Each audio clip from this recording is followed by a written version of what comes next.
কবর প্রতিদিন ডাক দিয়ে বলে আনা বাইতুদ দুধ।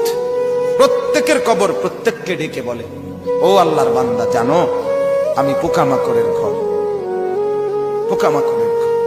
তুমি তো সেই বান্দা যে একটা মশা কানের পাশ দিয়ে উড়ে গেলে তোমার ঘুম বন্ধ হয়ে যায়, চোখ মিলে যায়।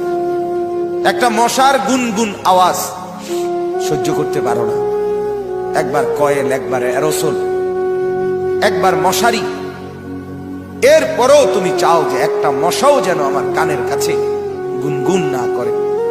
তো 5 ঘন্টার ঘুমের জন্য, 6 ঘন্টার ঘুমের জন্য বান্দা এই যত্ন নিলা, অনন্তকাল কিংবা বছরের পর বছর কবরের যে ঘুম দিবা, পড়ে থাকবা সেই ঘরে, পোকা মাকড়ের ঘর, সেই ঘরে তুমি ঘুমাইবা কেমনে, থাকবা?